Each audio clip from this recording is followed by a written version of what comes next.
Hey you guys, and welcome back to another episode of The Struggle of a Single Mother.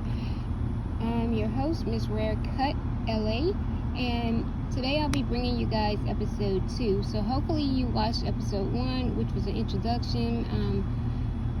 Took you around some different parts of Baton Rouge where a lot different things transpired. Today I will not be taking you guys around because I'm actually at work today, so just kind of doing this on my lunch break. And it also helps me because an hour is too long for people to sit and listen to a story. I don't know if I'm that interesting. I hope so, because I would love for you guys to like, share, and subscribe, you guys. And remember that my whole purpose is to reach out and help someone who may be going through the struggles that I have overcome over the years. So without further ado, you guys, so I left off, my mom was in the hospital and she had coded and was admitted into the ICU unit.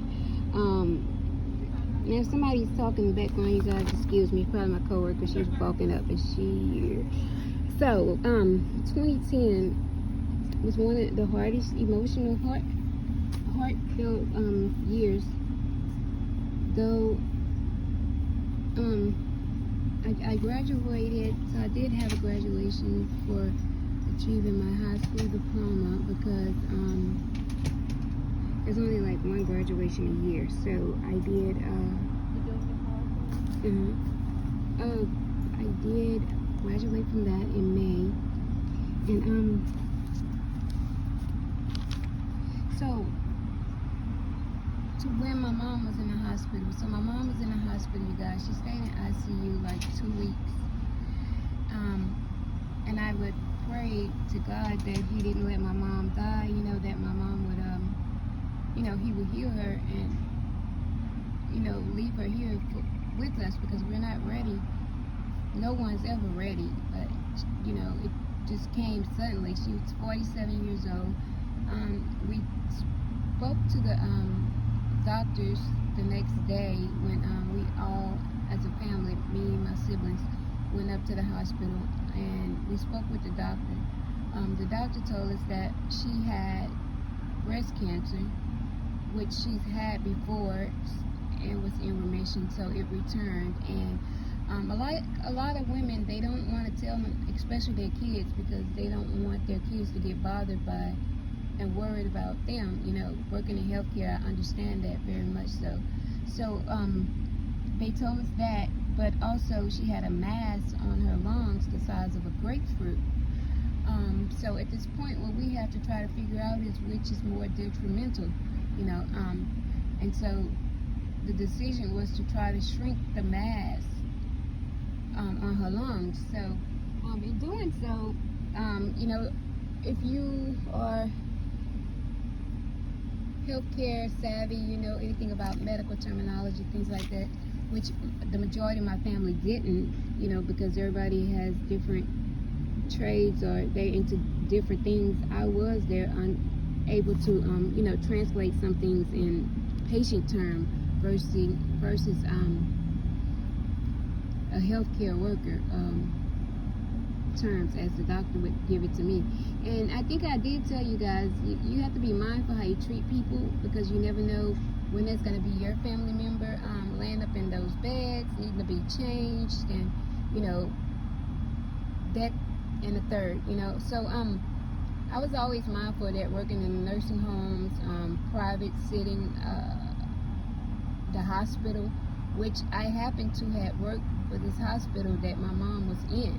And I just believe in, if I would treat somebody's family bad, it would have come back on, didn't even have to just be me, but my family member. So, my mom stayed in there like 2 weeks, days went by, everybody would come see her. Y'all know how that goes if you've ever lost a loved one. A lot of emotions came out, a lot of things from the past came out. My grandfather and my grandmother had been separated for a long time, so my grandfather was there. I don't think they still didn't get along after all those years, and things just started to come out the woodwork, like things that would make have an everlasting impression on you. So I found out a lot about when my mom was younger and what led up to, like, mental health problems and her drinking and stuff like that, because a lot of times, things happen to people. People don't just say that I'm gonna go out and become an alcoholic, or I'm gonna go out and, become a druggie. They try it, but a lot of times, and I talk about this in my mental health podcast, a lot of times these people went through some trauma in their lives. It's hard to talk about, for sure, because you want to leave those things in your past. You don't want to go on living and thinking about what happened to you back then. So we heard a lot of stories, you guys. It was emotional time. People was getting into it. Money became an issue. So after a while, and I'm seeing that, we just coming up here every day and nothing's really getting better. So I started to pray, and I just said, God, have your way. So instead of me saying, God, please don't take my mama, I just said, may your will be done, because I know at that point, if she lives, she's gonna have a lot of health conditions. And even though people say, well, I'll help, I mean, life goes on, and we know that from everyday living, people still have their own lives. So in terms, sometimes people are neglected, not purposely, but because, everybody has their life. They have their family, their children, school and work. And so I said, God, have your way. Whatever your will is, let that be done. And so y'all, we went in the room one day. Well, they were telling us that the medicine, her blood pressure was really low, and the medicine that they were using to shrink the tumor, the mass, was actually attacking her kidneys. So the kidneys were beginning to shut down. And when your kidneys shut down, your kidney is the body's filtration system. So when your kidney shut down, it's not filtering waste anymore. And that waste have to come out somewhere. So y'all, even though I was in healthcare for a few years, I had never ever seen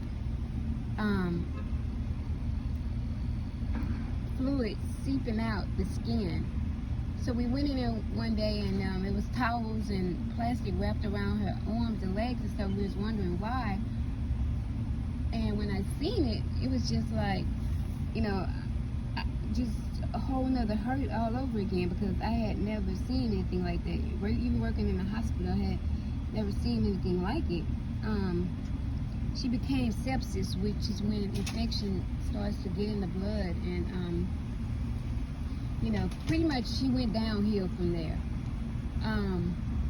So they called us in, called a conference, and they were like, pretty much we had to make a decision. So I was always the decision maker, because I was the oldest one.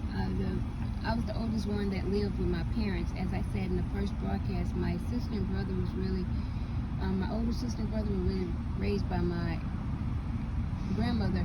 So I always kind of had that role with my mom and dad. It would always be like, so, that kind of a burden on me. So I told the doctor, he's like, well, she's breathing this percentage on her own, and I said, well, as long as she's breathing on her own, then don't take her off, because I didn't want to take her off, and I had to live with that, So I think maybe the next day something, the plug was pulled, which this happened to be about close to July 1st, end of June.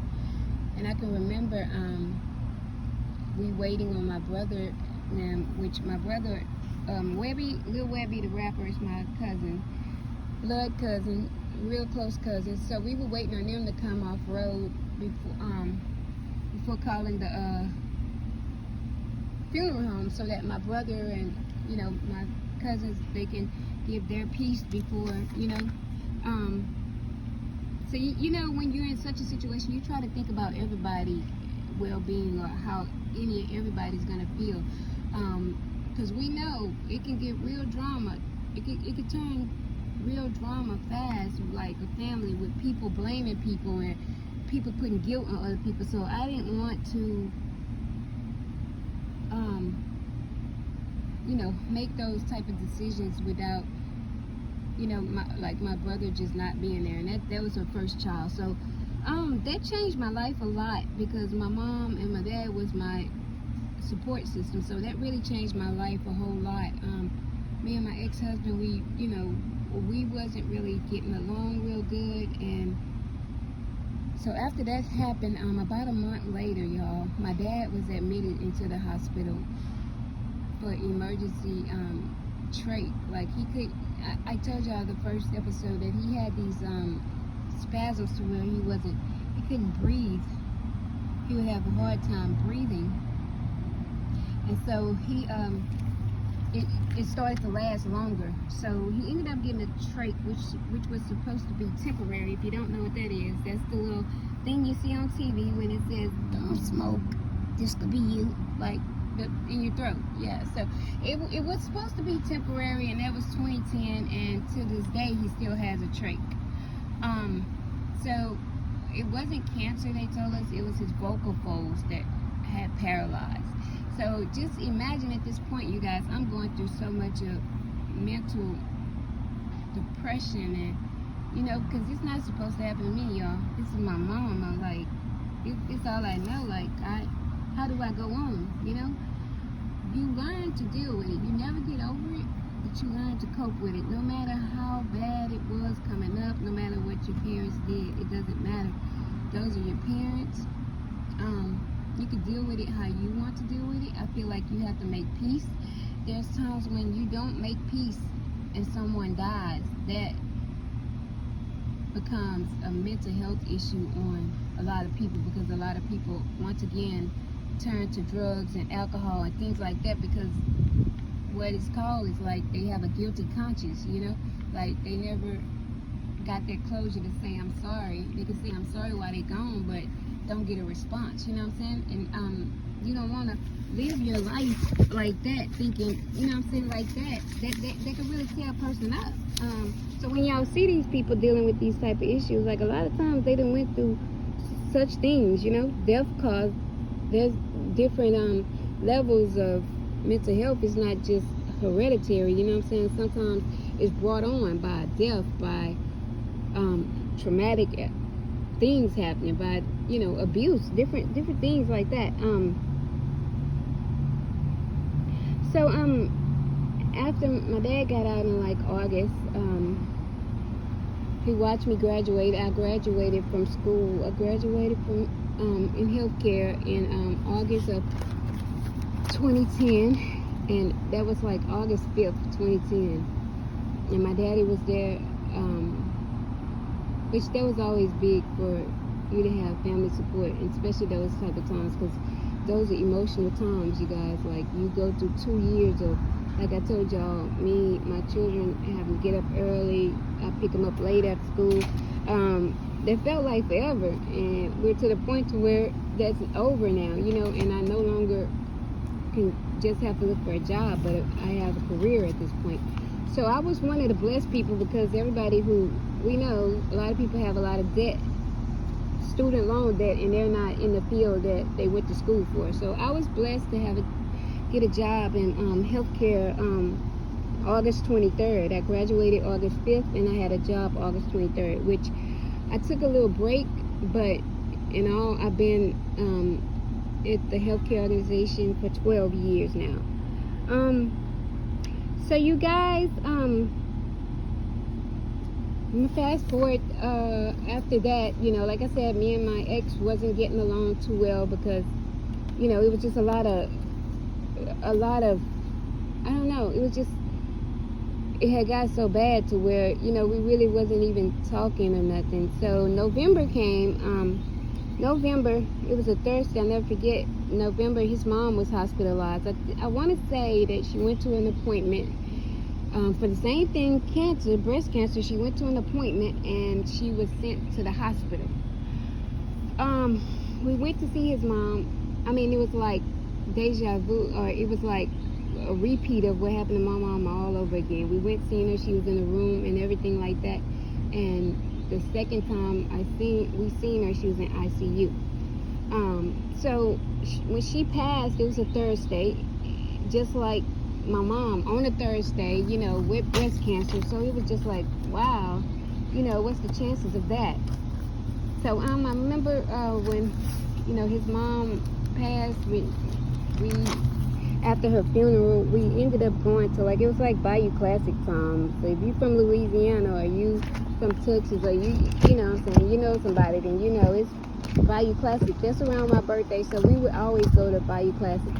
And they, you know, they say you're supposed to celebrate after somebody died, not mourn, because we were going to cancel going, you know. But after everything, you know, the funeral services, everything, we spent time with the family. We did ended up going to Bayou Classic after that. So you guys, I'm gonna cut it right here. I'm gonna cut it right here because I'm actually going back into work. Plus, I didn't want this to be too long. It's 16 minutes as of right now. So just make sure, you guys, that y'all like, comment, subscribe. You guys, I have a lot. You guys, I've been through, like I said, I've been through almost everything except death and jail, prison. Chances are I've been through it, or I was touched by it, if anything else, you guys. And I said it really affects me a lot. But I think the thing that keeps me going is not only my kids, but God. Like, if it wasn't for God on my side, y'all, I don't know where I would be. And in closing of this, I want to say this, y'all. Being a solid, loyal person brings about mental, how should I put this? Brings about not mental pain. It really causes mental issues, y'all, because when somebody hurts you, someone betray you, you want to get back at them, you know? Or mad day. Y'all know a lot of people are mad day people. When they get mad, they expose everything y'all have ever been through. I'm not that type. Me, personally, I'm going to take it to my grave. You know, you can expose me, whatever. I mean, if I expose you back, what difference that's going to be? Just, you know what I'm saying? So, therefore, after my mama died, I changed a lot. Like, I shut down. I shut myself down from big crowds, hanging with people. I actually moved out of state, and on the next episode 3, I'm going to tell y'all about that. I moved to another state. I just stepped out on faith and moved to another state, which in itself, you guys, was,